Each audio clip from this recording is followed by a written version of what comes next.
New government plan means COVID jabs will no longer be free for all residents. Retail sales shot up in February thanks to more tourists. Donald Trump becomes first former U.S. president to face criminal charges.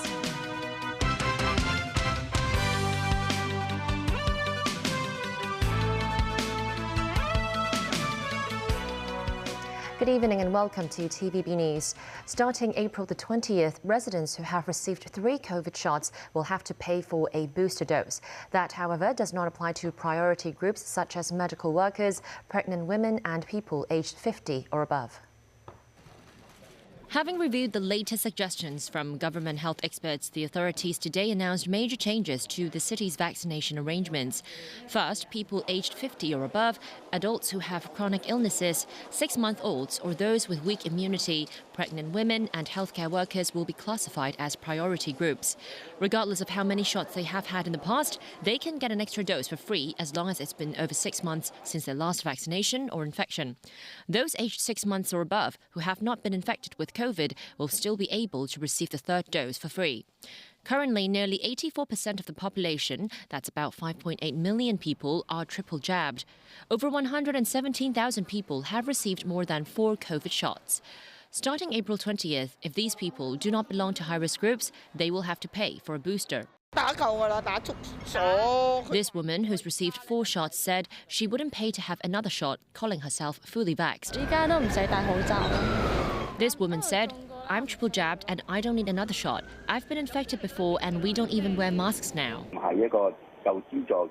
Dr. Samuel Kwok, Chief Medical Executive of Virtus Medical Center, said the only paid option available to his knowledge is Comirnaty bivalent vaccines. Meanwhile, authorities say the demand for outreach vaccination services has declined and registration will stop from April 15th. The Civil Service Bureau will pass the operation of the COVID vaccine program to the Health Bureau and the Department of Health from tomorrow onwards.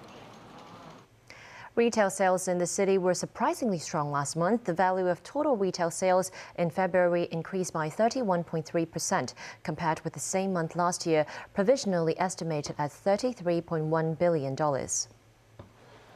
Sales of jewelry, watches and valuable gifts recorded a remarkable 62% jump. Sales in optical shops, Chinese herbs and clothes categories also rose by more than 50%. The value of sales of commodities in supermarkets, meanwhile, fell by 13.5%. The government said the surge was due to the continued improvement in consumer sentiment and the sharp rebound in visitor arrivals.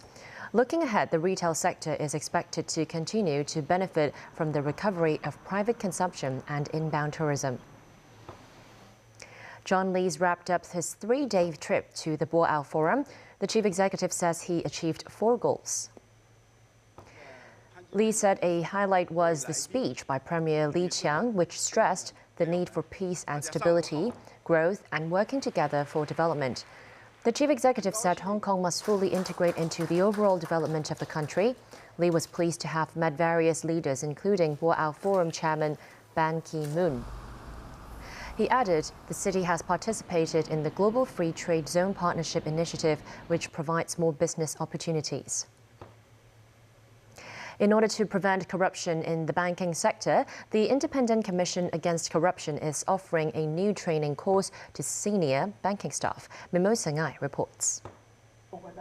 The ICAC had earlier announced it will establish an international anti-corruption academy in the city in order to provide anti-bribery training for different local and overseas industries.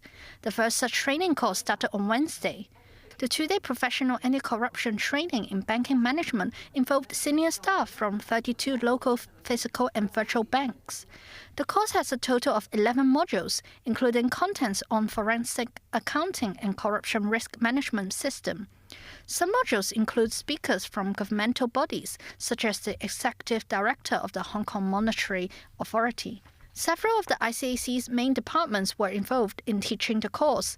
While Operations Department taught the banking staff common corruption practices, Crime Prevention and Community Relations Departments lectured them on anti-graft practices and bank industry integrity. Director of Corruption Prevention Joe Lee explains why the banking sector was the first to receive the ICAC training. Finance industry is an important pillar of Hong Kong's economy, and then the banks play a very important role in this financial sector. And also, banks handles and manages huge sums of people's assets, so it affects everybody. This banking sector and also the regulator, they give very high importance to the area of important internal control.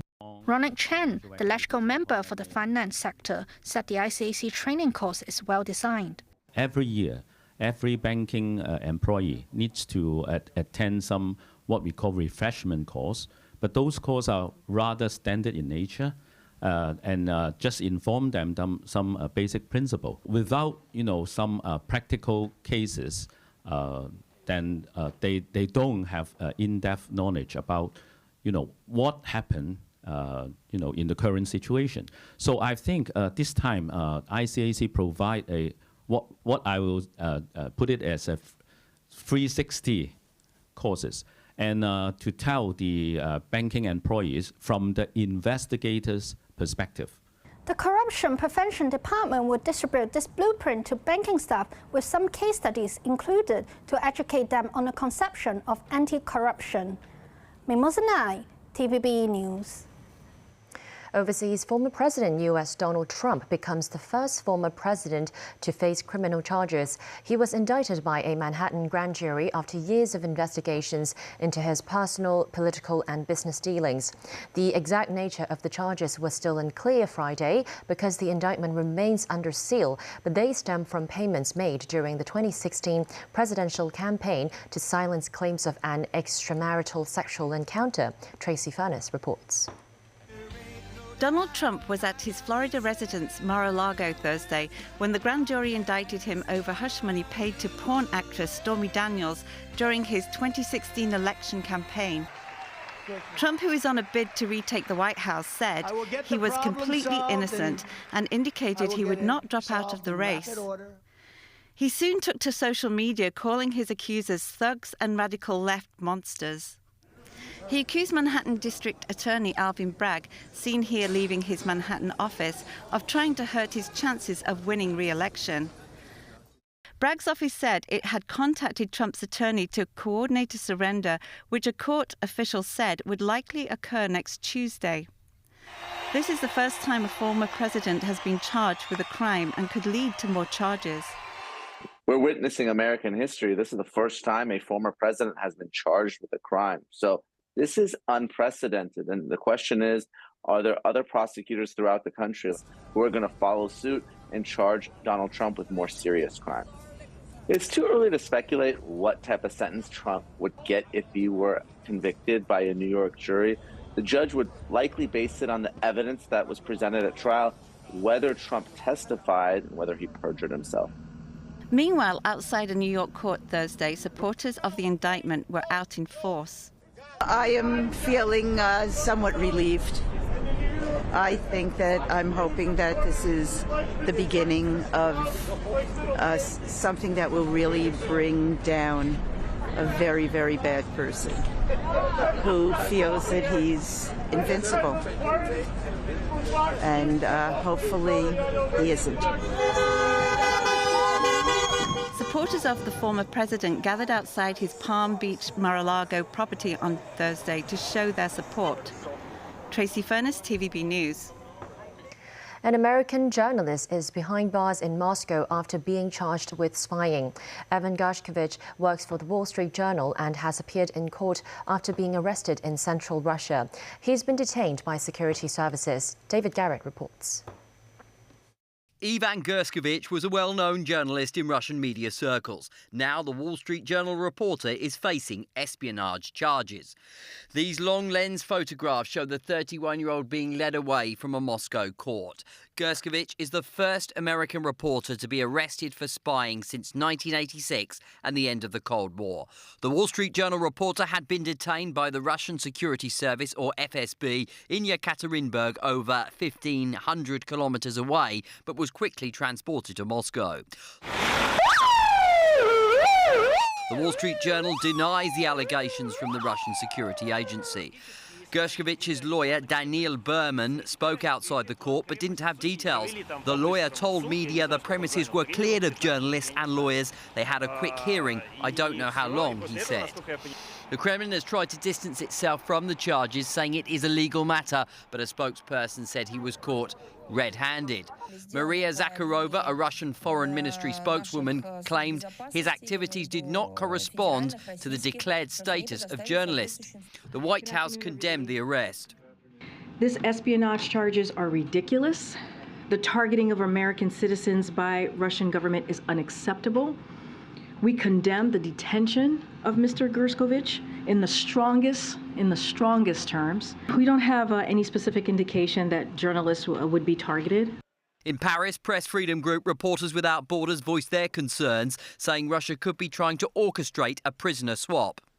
At this stage, nothing indicates that this journalist was working beyond his work as a journalist. He was investigating on Wagner's recruitment in Yekaterinburg and on Russians' attitude towards the war. Gershkovich previously worked for the New York Times, speaks Russian and went to college in Maine. A recent article written by him focused on Russia's economy slowdown amid Western sanctions. David Garrett, TVB News. Japanese Foreign Minister Yoshimasa Hayashi will visit China this weekend for talks with Foreign Minister Qin Gang. Hayashi will be Japan's first top diplomat to visit China in more than 3 years amid growing friction between the two countries. Hayashi said he hopes to engage in a candid and in-depth exchange of views towards establishing a constructive and stable relationship. Still ahead on tonight's news. International Court of Justice ruled against the U.S. over Iran's assets. Winter Olympic gold medalist Eileen Gu wants to visit Hong Kong.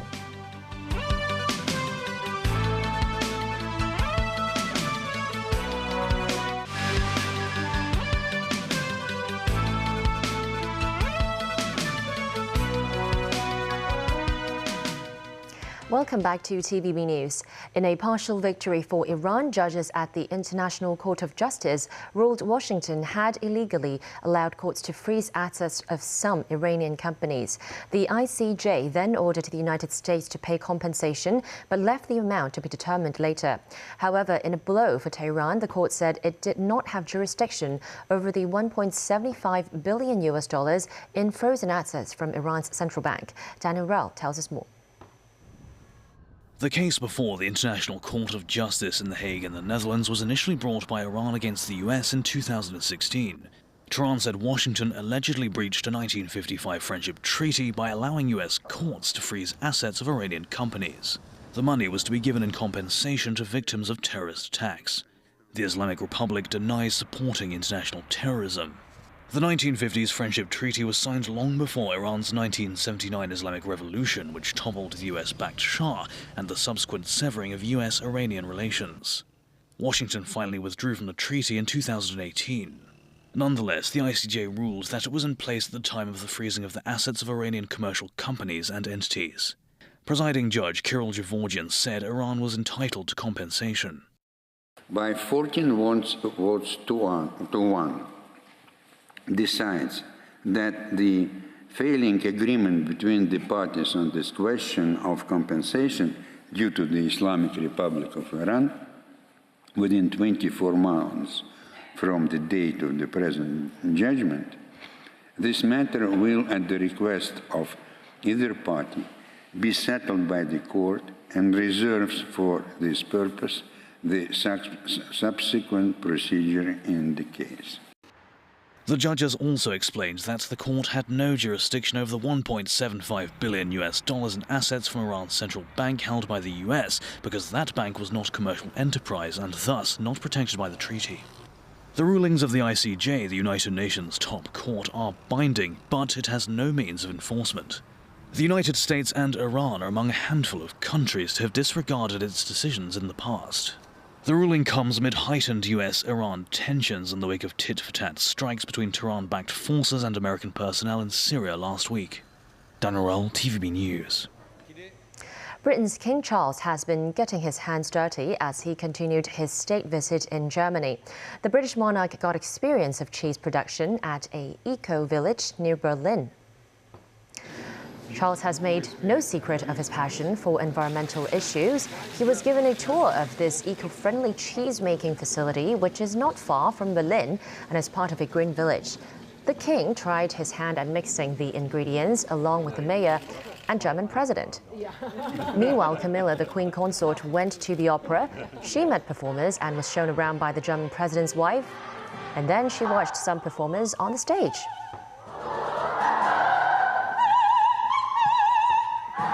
Back locally, the Hong Kong Rugby Sevens tournament has kicked off today and will last for a total of 3 days. It is the first international sporting event held in the city since all COVID restrictions have been dropped. Our reporter Timothy Lee spoke with some revelers to find out more about their experience at the Hong Kong Stadium this afternoon. Vikings, shiny suits, and even hot dogs. People dressed up in all shapes and sizes have made their way to the Hong Kong Stadium as the Hong Kong Rugby Sevens return to the city for a spectacular comeback. Besides residents, many tourists coming from a wide range of countries, including Germany, France, and Ireland, noted how much they looked forward to the event. It's come back in full force. I think everybody's here to have a good time. It's amazing that the restrictions have been lifted finally, and it just feels like Hong Kong's back in full force. Everyone's so friendly people. It's a good atmosphere. It makes you feel welcome.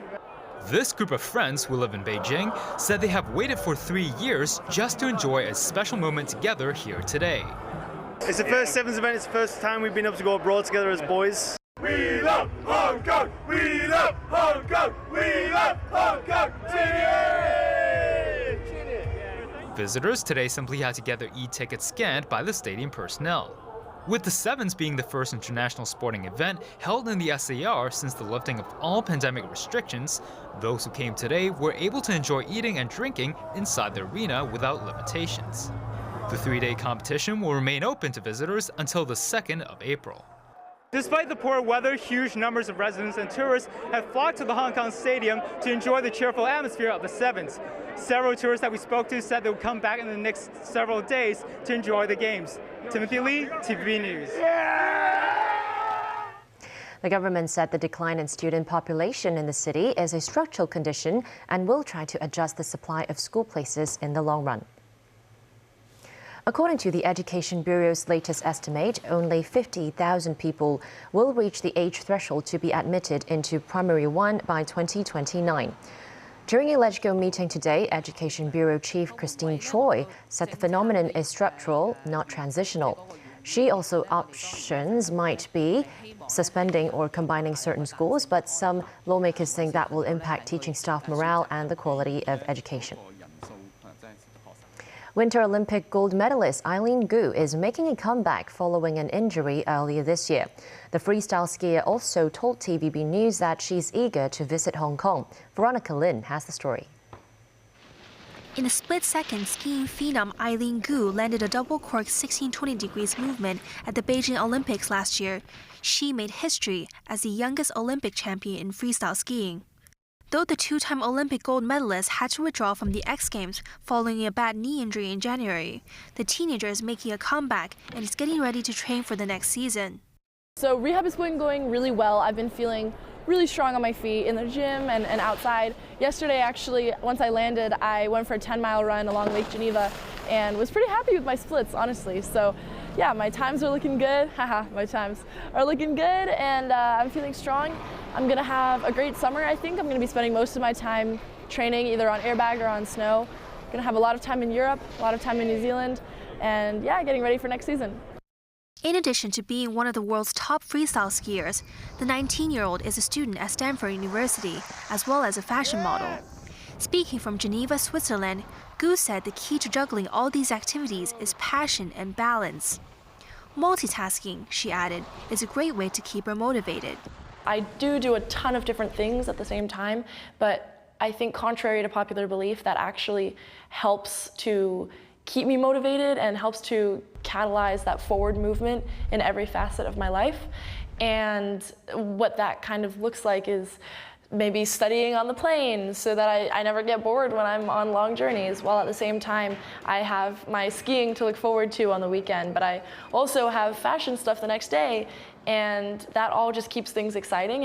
Gu also told TVB News that she's keen to visit Hong Kong. I have a ton of friends in Hong Kong, and I definitely would love to go in the near future. I've heard it's a beautiful city with so much to see, do, eat, experience. So I'm really excited to go. Veronica Lin, TVB News. That's the news. Thanks for watching.